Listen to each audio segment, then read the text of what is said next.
বলছি যে আমার কোনো কাস্টমার বা কোনো কেউ স্যার আমি আপনার তো ওই নেই পেজে এগুলো। আছি না, নেই।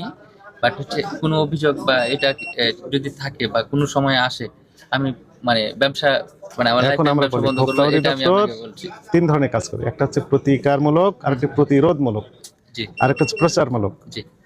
তো এই যে বললাম যে প্রতিকারমূলক, আপনি যেটি বলছেন সরি। প্রতিকারমূলক, কোনো ভোক্তা যদি অভিযোগ দেন এরকম সমস্যা ফিল করার পর, সেটি আমরা প্রতিকার দিতে পারবো।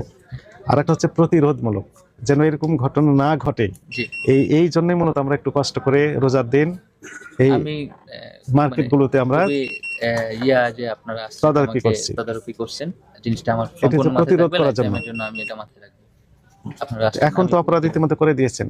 না আমি যে টুকটুক করছি হয়তো, বা বিজনেস জীবন চলার জন্য বিজনেস করছি, যে ভালো প্রোডাক্ট কালেক্ট করে কাস্টমার হাতে, কিন্তু বিএসটে বা কিছু নেই, ওইগুলো প্রোডাক্ট আসে স্যার, কিছু প্রোডাক্ট তো আসে কিছু স্যার। কিছু আছে, অল্প না কয়েকটা না আছে। হ্যাঁ, কি বৈধ চেষ্টা করি। প্রোডাক্ট বলে আপনি মনে করেন? না লাগেজ প্রোডাক্ট অবশ্যই অবৈধ।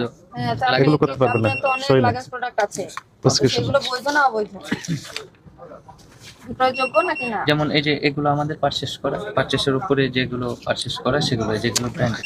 সিম্পল কথা, আমি আবারও সাংবাদিক ভাইদের দেখাই, দেখেন তো হ্যাঁ এখানে এই ক্যাশ মেমোতে কোনো প্রেরকের যিনি বিক্রি করলেন তার কোনো নাম ঠিকানা লেখা আছে কিনা দেখেন তো, নেই। সবাই কি বলে, বলে নেই। এটা কিসের কাগজ? এটি প্রসিকিউশন, আপনি যে অপরাধগুলো করেছেন তার বর্ণনা আছে, আপনি এখন স্বীকারোক্তি দিচ্ছেন। এটা কি অপরাধ হয়েছে না হয়নি? স্যার আমি খুব ছোট একজন মানুষ। অপরাধ হয়েছে কি হয়নি, আপনি ছোট না বড় আমি জিজ্ঞেস করি না।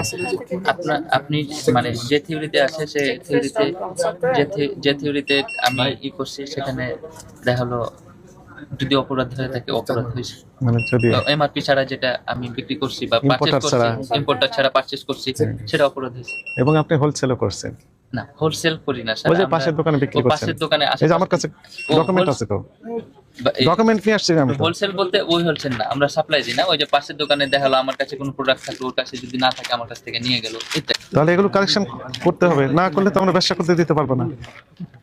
জি অবশ্যই আমি চেষ্টা করব যে আপনার এমআরপি ছাড়া কোনো প্রোডাক্ট স্টিকার লাগানো থাকবে, ইম্পোর্টার ডিক্লারেশন থাকবে, উইথ কাগজপত্র রাখতে যেমন হবে, হচ্ছে লাইক এরকম ছাড়া আমি কাগজপত্র সাথে রাখতে হবে।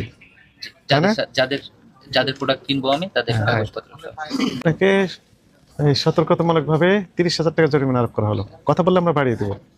প্রত্যেকটা প্রোডাক্টের জন্য আলাদা আলাদাভাবে 50,000 টাকার বিধান আছে।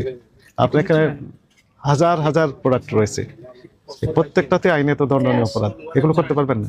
আপনাকে এবার সুযোগ করে দেওয়া হলো, ওই দোকানের কেস কারেকশন হয়ে যান। আর যদি না হতে পারেন আপনার ব্যবসা